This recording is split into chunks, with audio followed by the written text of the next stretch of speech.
Welcome, everybody, to another episode of Strife's Sanctum. I'm recording this in the middle of Anime Detour. I got done with my first day. Turns out it went pretty well. The Dr. Robotnik cosplay did work out, and did work out to many people's satisfaction. And the first day went great. I've got some time. One of the panels was canceled, the early one for 10:30 this morning, so I don't have to be there until 2. Like 1 or 2, I think. And that means that gives me time to record this. So, might as well take don't look a gift horse in the mouth and just do it. So this is an episode that's going to go in a couple of weeks. I still have to do my rundown of the convention itself next week. But I have Chrono already set up, but we're going to do this episode. And today's episode, as you can see, is about Ergo Proxy. It's a show I'd heard about and seen. I knew it was a show that was on the weirder side. I might have even seen like a couple of episodes, but I just wasn't into it at the time. And then last year, I gave it another shot. And while it's not perfect, and it has some definite issues, whether it be pacing or just resolving the myriad of things that it tries to accomplish, there's still a lot of things that this show does that ends up succeeding. Partly the visual style, and just the aura of the dystopian show that it does.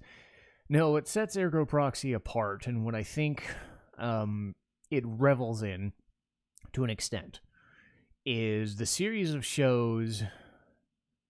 It doesn't have really a defined genre, but it's one of those shows that, like, if you've ever seen Serial Experiments Lain, or Boogie Pop Phantom, Paranoia Agent, like, stuff is meant to be strange for the sake of strange and offbeat and just off-kilter. This is kind of in that same vein where it does have a definite reason for existing. It's not just, let's just throw a bunch of weird shit at the wall and make it stick.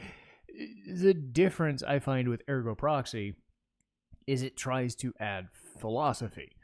I don't know how intentional it was at first, but the writers of the show focused on Gnosticism and raison d'etre and things of that nature. And even though it's a show about super beings and gods and a dystopia and shit like that, and almost like a detective thriller, it still has that air of philosophy and strangeness that is probably going to turn some people off. And I know for me, after a while, it did, to an extent, get a bit strange. It was mostly some of the later episodes, because you're trying to take a strange concept and bleed it into 23 to 26 episodes, the standard length of a show, until things started to become 12. Because for a while, I think 26 was the gold standard, and now it's like 12 or 13, because it's easier to just produce something for 12 episodes. I think this succeeds, but I also think it could have been an episode or two longer or an episode or two shorter, depending on what they were going for. And while there are some episodes that kind of work in its favor, you do have to be in that mindset. You do have to be in that, I want something strange, but I also want something exciting, but I also want something deep, and I also want something just different. Because this isn't a normal show that fits a genre description. It fits the dystopian thriller detective thing, whatever, but it is its own thing at the end of the day, and it helps. But you have to be in the right mindset. You have to want these shows. So bear that in mind when I review it and talk about the plot, because there's a lot to get into and a lot of characters to talk about. And I'm going to do my best not to spoil everything that goes on, but think of this kind of half spoilerly. I'm getting the words wrong. Spoilerly, say that 5 times fast, but also keeping it in line so I'm not giving everything away. So I'm not going to do a spoiler tag for this, but I'm going to do my best to at least not overdo it. We'll start with the characters. So unlike last time, like either you start with a plot or you start with characters. And I think I'll start with characters and build the plot from there. And we'll start with there's two main characters. You when you see a main character first, you kind of think that they're going to be the main and it's going to be that way. This is one of those things where a main character was supposed to be a main character, then it got switched halfway, and then they ended up kind of being co-main characters. So bear that in mind. It's an interesting concept. Like one of the main characters shows up and then the real main character shows up. So they end up sharing the screen, which is nice. The first one we're introduced to is Riel Mayer. She's voiced by Karen Thompson, who also goes by the name Megan Hollingshead. She was... this is kind of the main role she's done, but she's in other shows, I believe, like Digimon and whatnot. But this is the show I know her most from, other than maybe some like smaller characters in some other shows. But she is played very straight-laced and no nonsense. Almost like the Major from Ghost in the Shell, if she was less like well-trained, I would suppose, and a bit more prissy. That's what I think of as Riel Mayer.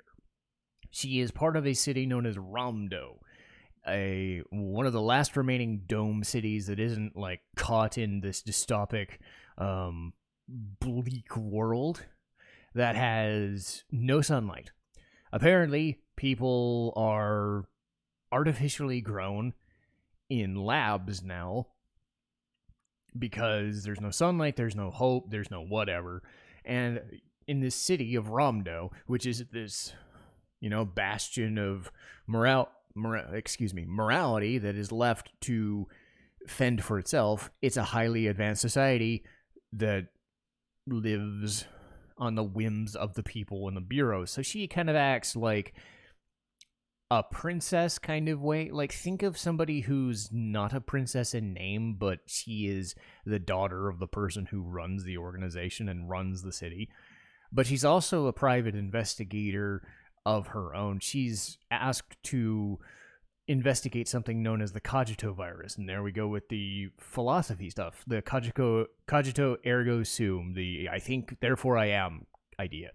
So she's investigating a virus that is infecting a lot of robotic individuals, because humans that exist also share the world with robots that run everything or help them run everything in what are known as entourages, which, act as support characters, or companions, which are kind of like kids, younger characters, pets, I guess is the wrong term, but entourages and companions. So robots have been infected with this virus and they become self-aware, and apparently it's doing bad things to Ramdo City, and Riel Mayer is supposed to investigate with her friend and entourage Iggy, voiced by Travis Willingham. And Iggy, pretty well nice as a support character. You get the feeling that he's kind of like her Alfred and trying to keep her out of trouble, because she's not dumb, but she's naive. That's the weird thing about these characters, is sometimes like you're a hard-nosed character, but you're naive to a fault and you don't understand everything, and it's her drive to learn all this shit that turns her into a character that you like. But Iggy's there as a support character to kind of guide her and make sure she's not stepping on any toes or going against Ramdo City's like functions and realities, because he knows that she is the daughter of the guy who runs the fucking place. So it's a bad idea to make her out to be some idiot or lead her into a bad situation, which she ends up getting into because she runs into what's known as a proxy. And she runs into several of them. So a proxy is a godlike being, these like weird, shadowy, cloaked figures with superpowers. The superpowers vary, and basically they run these domes they don't know it, or they're not supposed to know it, or they have been caused amnesia, or in most cases, they know they run it, but they're not supposed to be told that they run it, or the people that do run it either devote themselves to it or don't even tell the proxies themselves that they are the unseen rulers or whatever. So there's this weird, like, one of the proxies meets Rael at the end of the first episode, and that's where the main characters lie. You have this other person known as Vincent Law, voiced by Liam O'Brien, this scared, 20-something guy, not sure of himself, and she kind of takes the lion's share of the action for the first couple episodes, and then once he starts being established as a character that doesn't really know what the fuck's going on, you start noticing that he himself is the proxy. He himself is what is known as Ergo Proxy, and people know who he is. He doesn't know, and he is trying to find his way back to a city known as Mosque. So that's kind of what's driving him after a few episodes. He needs to get out of Ramdo with or without Rael and Iggy's help, all while avoiding the law, but also trying to get the fuck out. But also understanding that he's supposedly human, but also this proxy character. He doesn't know what the fuck a proxy is. He's that sort of amnesiac, but not really kind of thing. They're also joined by another robot. And before I mention it, the robots, the technical term for them are auto-raves. So I will go into that a little bit more. So the auto-raves are the entourages and the companions. One of the companions who was infected is known as Pino, voiced by Rachel Hirschfeld, and she's just the nice, bubbly, child character. She ends up becoming like that surrogate child, and that's exactly what she is. She was designed by other people to be the companion for some other characters, but she ended up in the care of Rael and Vincent, and they kind of joined the main goal after about 5 or 6 episodes is them riding into different cities and different domes and just traveling this dystopian world.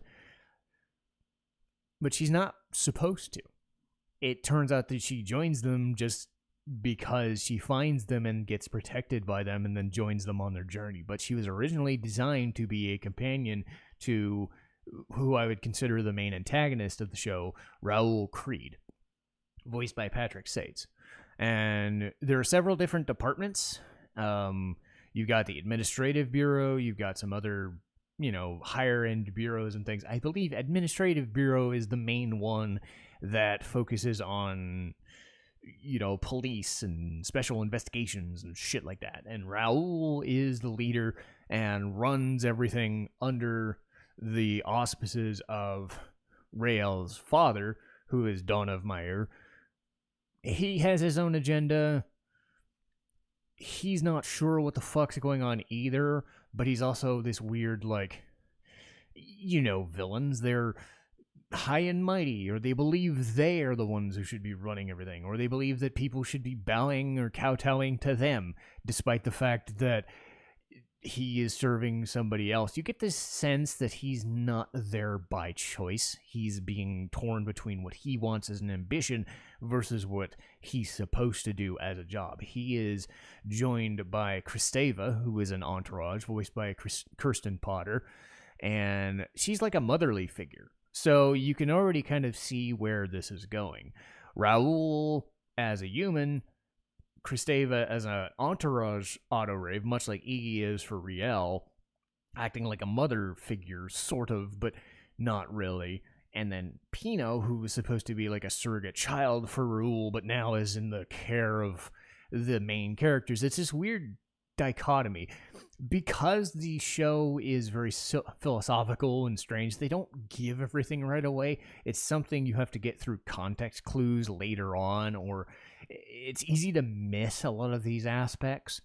I don't even know if Pino and Raoul interact a whole bunch. I don't recall them interacting outside of maybe the initial episodes and then later on in the finales, because Pino is such a part of the main character story, you forget that she was Raul's surrogate daughter.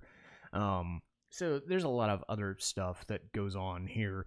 The other main character, and I guess you would consider him a villain, I guess, would be Daedalus Umeno, voiced by Yuri Lowenthal. And as strange as Raul can be, he's more straight-laced. Umeno is a doctor and researcher of all this like artificial life, and like I said, humans are artificially made, and they're made with this reason to exist sort of thing, this raison d'etre, and they have to fulfill this mission of theirs. And he gets this like weird obsession. At the beginning of the show, he's Rael's confidant, but later on you start really starting to see how fucked up in the head Umeno can be. He's torn in this situation where he's trying to help Rael, but he's also under orders from Raul unwillingly, but he has to work for the main government. So there's a lot of different competing interests. And then you realize that Umeno is more attracted to Rael than you'd hope he would be. And lots of weird shit starts happening, and he's involved in a kind of supportive, antagonistic role. It's the best way I would put it. Sort of antagonist, sort of protagonist. You don't know where his allegiances lie. But of course, it's Yuri Lowenthal, so it's played really well. What I will say is, I'm so used to like Funimation and like the recent crop of actors, it's really rare for me to go back and like watch the shows with the early 2000s to mid 2000s crop of the all-star casts from LA, from these shows or these games again. So it was really nice to like dig into a show and be like, oh good, I know I don't need to worry about this cast at all. I'm really happy, because that's one of the things that it isn't from a, oh my god, dubs are wrong perspective. It's, I don't know who these people are, but when I key into their, voice actors or whatever, I can suspend my disbelief and go, oh, okay, I'm in for a ride. I'm in for a good show. I'm happy about it. So knowing that like Travis Willingham's in it, Liam O'Brien's in it, Patrick Sates is in it, Yuri Lowenthal's in it, like, I don't need to worry about it. I'm good. I'm happy. So now it's just, is the show any good? And like I said, it depends on how strange you want strange to be, without it, being distracting. As I mentioned before, the world is destroyed. Ramdo City is the kind of main central hub for the first few and last few episodes.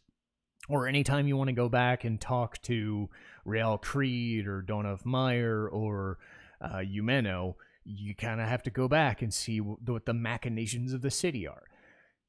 I already talked about the proxies, the virus, the raison d'etre, and anything. A lot of the show, honestly, takes place outside of Ramdo, because we talked about Vincent having this urge to visit the city of Mosque, which apparently he was the ruler of. And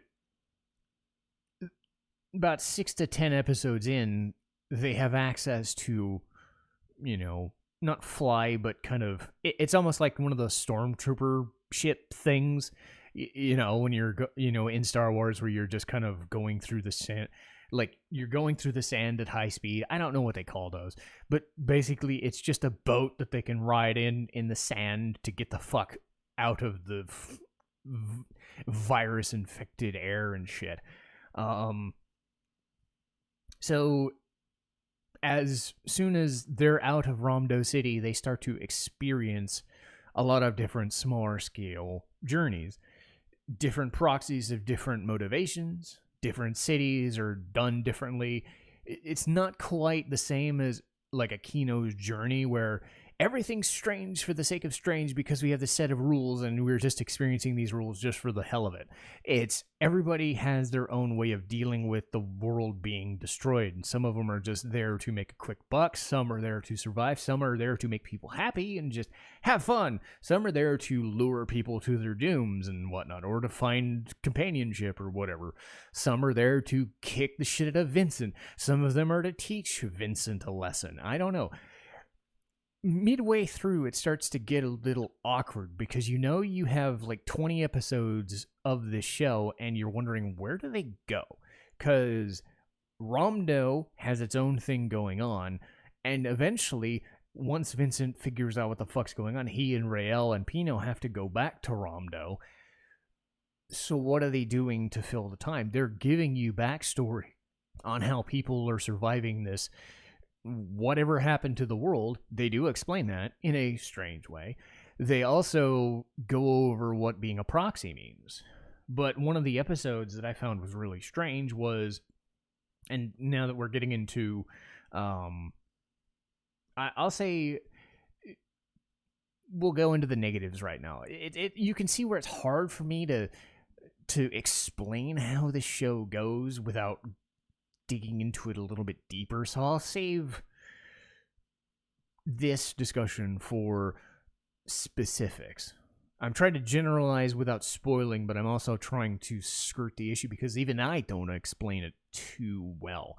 But digging into the negatives and positives might help make my point.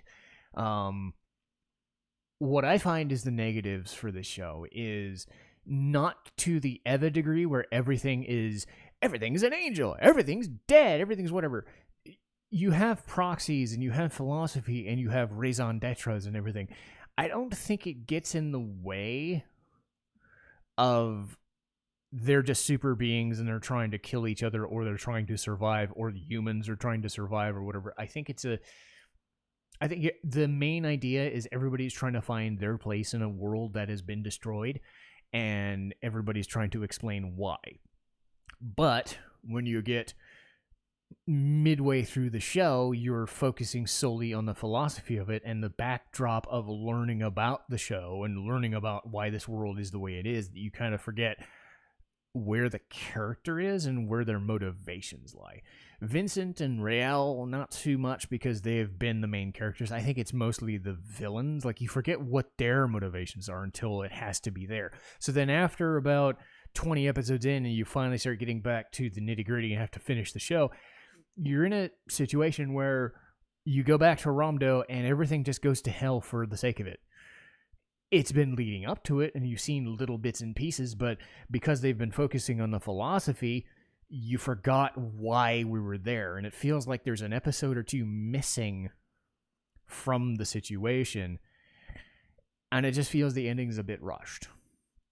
Because you're putting so much emphasis on the philosophy rather than the motivations of the characters themselves, so you're caught between what the characters themselves are and what the show is telling you their philosophy and their raison d'etre is. So you're getting sort of that Eva vibe where everything is masked in this philosophy, and it's like, you don't need to go that far. I think it's rushed. Despite being a 26 episode anime or 23 episodes or whatever, they rushed the final episode, and it's hard to really make, unless you've read mythology or read books on philosophy or things like that, trying to go into it blind and you're like, what? Why is this person, what are they doing? Why is this happening? Like, you don't get it. And I remember that the writers said they had a blank slate and they went full bore. It's not impenetrable words. But it is steep.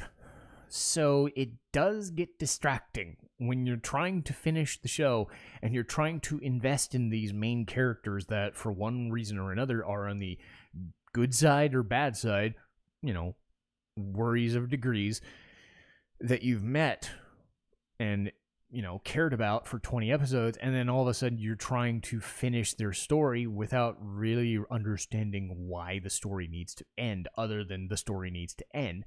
So Ergo Proxy kind of suffers when it's trying to finish telling its own story, because there's too much stuff they cram into you, and your brain starts leaking. Not quite Chrono Cross or Kingdom Hearts or Metal Gear, but it is approaching that level of nuts. Almost like a Nier or Kino's Journey. That's what you're in for. You're in for like a Nier or a Kino's Journey when you're trying to figure out what the fuck this is trying to tell you. But on the positive side, The characters themselves, as they're speaking and talking, you like them. You like them journeying through all this crazy shit. You like seeing what Ramdo City is, or the bigger cities are, versus the downtrodden people outside of the domes, outside of the cities.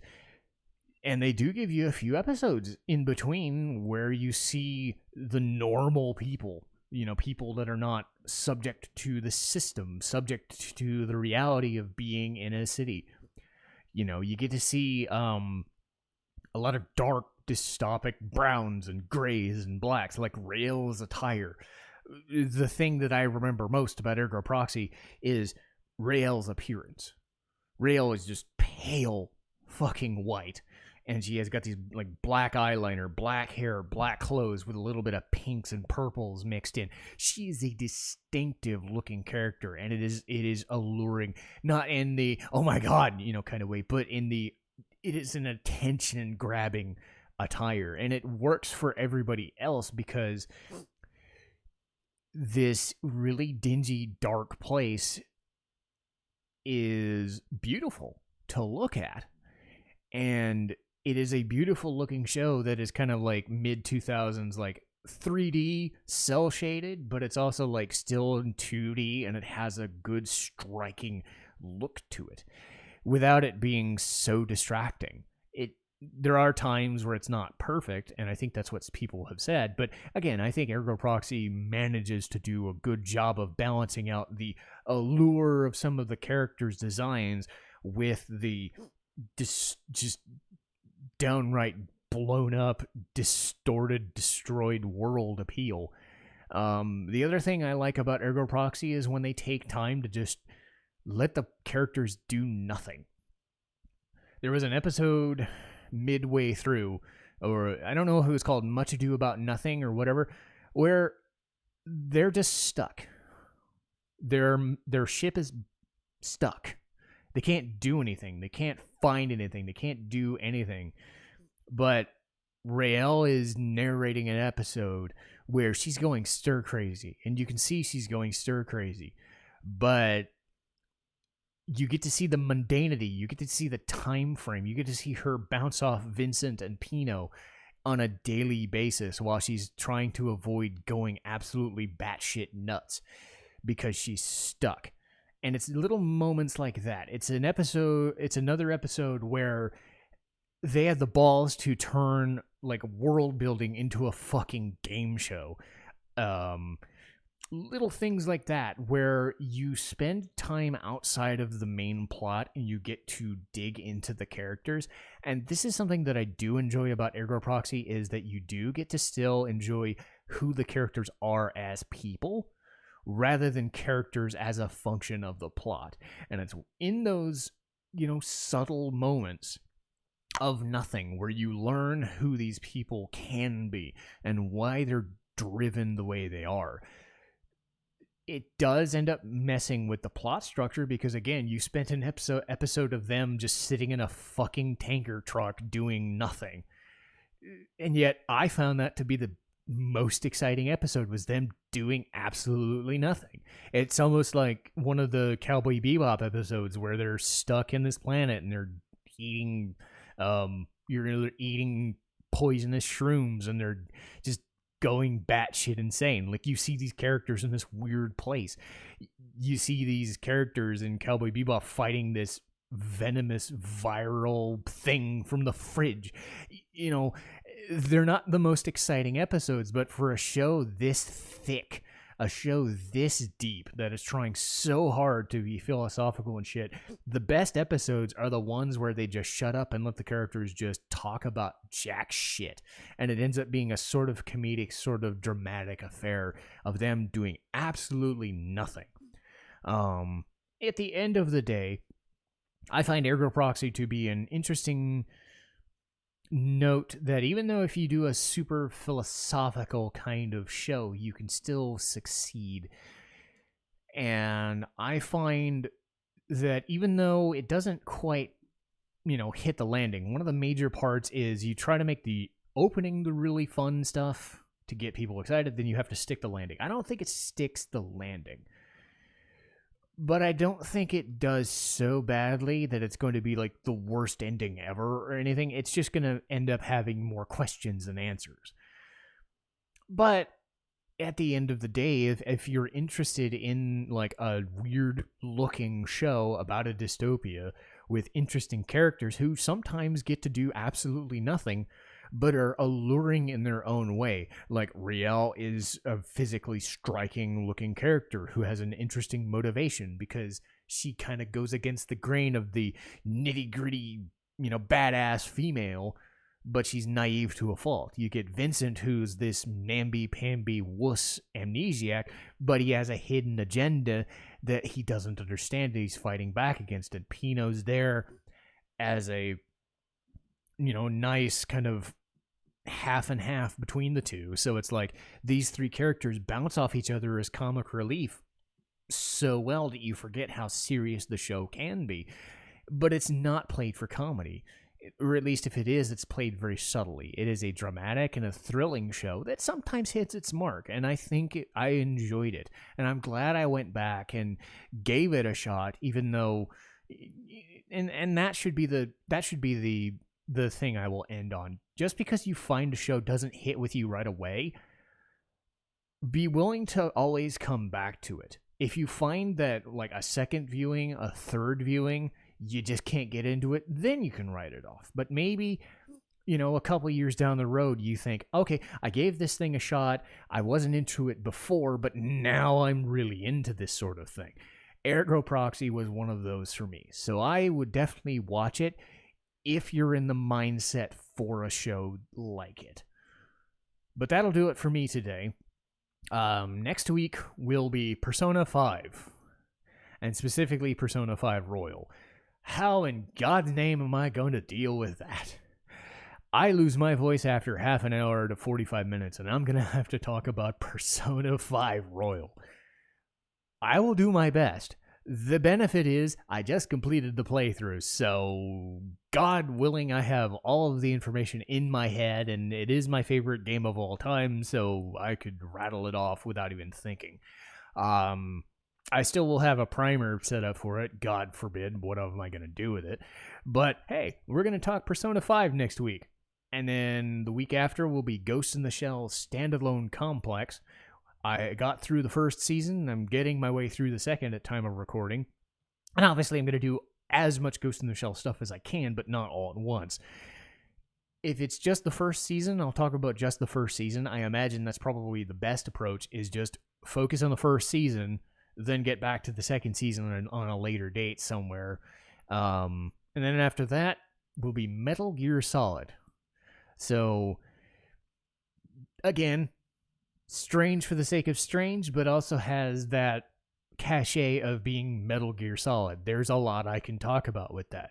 So we've got a few good episodes in the can here coming up, and hopefully you guys are enjoying it. We're actually nearing the first year of completion of this podcast, and I have to admit I'm really, I'm just really thrilled to have been doing something like this. I know I added the Boxu unboxing thing as part of that, and I think people were enjoying those as well. But obviously the games are there, Twitch is there, these podcasts are there. I have a lot of stuff on my plate, but I'm still enjoying the hell out of it, so hopefully you guys are too. As always, like, share, and subscribe. Feel free to tell me what I'm doing right, what I'm doing wrong. Feel free to comment. I'm all good for this, but I am enjoying this, and I hope to keep doing it for a long time. But that'll do it for me. Citizen Strife, signing off.